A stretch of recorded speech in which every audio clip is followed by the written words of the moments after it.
head right back to the finals for a surprise matchup with the Detroit Pistons led by Blake Griffin, but they would get destroyed just as quickly as the Bulls, now giving LeBron a 3-4 lead in a blink of an eye.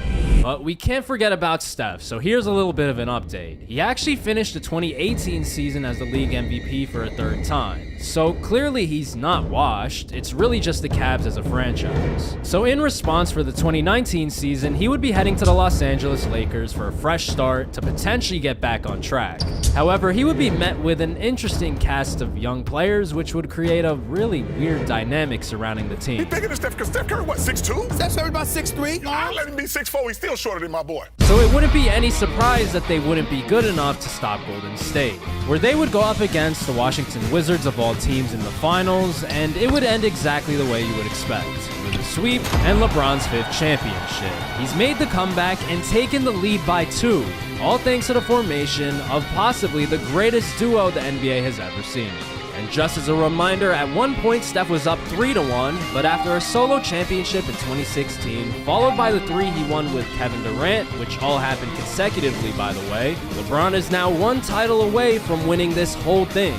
But don't count out Steph, because history may be on his side, as just like LeBron, the 2020 season would see him partner up with Anthony Davis, now thrusting the Lakers back into championship contention. But the most encouraging sign wouldn't even be on his own team, as Kevin Durant would be leaving LeBron in favor of Kyrie and the Nets, which would obviously be a massive hit to the Warriors, who would drop off hard in comparison, only finishing 5th in the West. So as the entire league shifted to the bubble for the postseason, it's safe to say that the Warriors have lost all of their momentum. Right now, Steph is the 1st seed, LeBron is the 5th. If they both advance, they're going to play each other, but I don't think LeBron really has a chance. I think Golden State's probably going to lose in that case.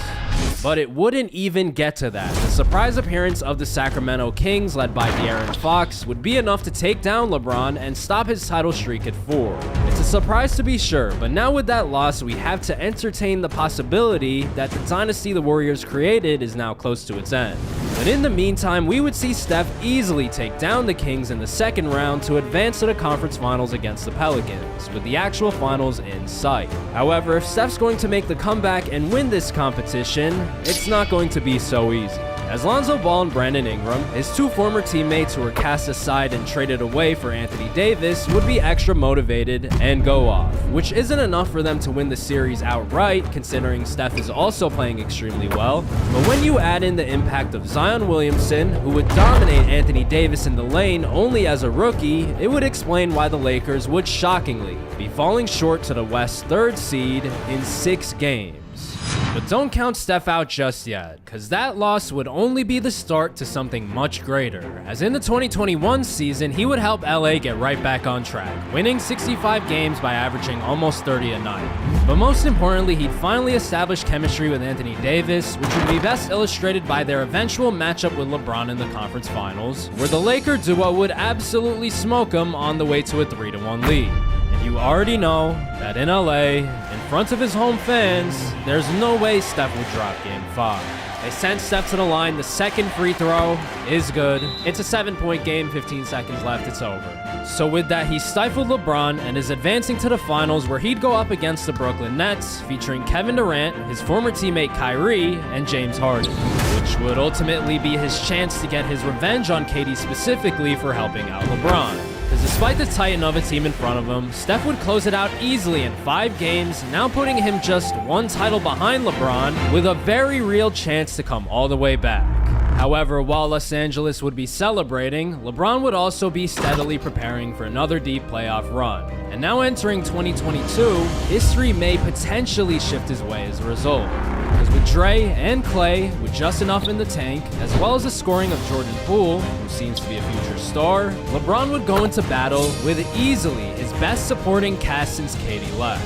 But while we're on the topic of supporting casts, we would see Steph in a little bit of a jam, as at this time in real life, the Lakers basically traded away their entire team for Russell Westbrook, who to his credit is still a solid player. But considering his weird fit with the Lakers roster as a whole, it would be hard to tell and put Steph in the danger zone, as the Lakers would only finish as the 6th seed, which is hurting his title chances at the worst possible time.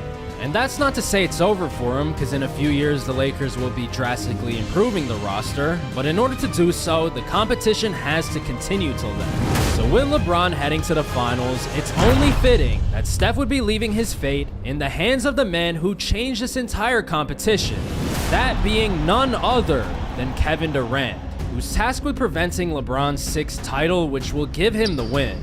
And with KD having 3 titles under his belt, with all of them as LeBron's sidekick, he has his own and plenty of motivation to win a title as the main star. So as a result, this one would be the ideal wire-to-wire finals with plenty of star power, as both KD and LeBron would battle over the first 4 games, starting off the NBA Finals with a 2-2 tie. But of course, someone has to lose in the end, and we get one step closer in Game 5, which would be played in Brooklyn, which would be the difference, as KD would be in control, now moments away from a 3-2 lead. It's not even close. Brooklyn's going up 3-2. LeBron's back is against the wall. So with Brooklyn now 1 win away from a championship, LeBron would be tasked with protecting home court to keep the series alive. Because if it ends as a loss right here, it'll give Steph more than a chance to come back. But now at the age of 34, and no stranger to the postseason, he would use his experience to pull through. With the help of his 2 longtime teammates and the spark of Jordan Poole, the Warriors would take care of business and keep the series alive. LeBron and the Warriors are taking care of home court, which means we are going to Game 7, which would be played on the road. The Golden State Warriors versus the Brooklyn Nets. Kevin Durant versus LeBron James in the most important game of the last 2 decades, which is definitely saying a lot, as we've seen countless iconic moments from both Steph and LeBron as time has passed. And there's still plenty of room for more, as we're still a couple years away from the present day. So the door is still open for records to be broken and more highlights to be made. But in the end, King James would slam that door shut, as he would deliver one more signature performance, taking control of Game 7. With over a decade of momentum by his side, Golden State would have a 4-point lead with a minute left. And after one final highlight from the man himself, they're about to pass it to LeBron. He's coming up off a screen. The pump fake on KD, his former teammate, the slam. This one would be over shortly after, as the Golden State Warriors would be walking away as champions, officially giving LeBron his 6th title to win the competition over Steph, who to his credit had an amazing career that should be celebrated.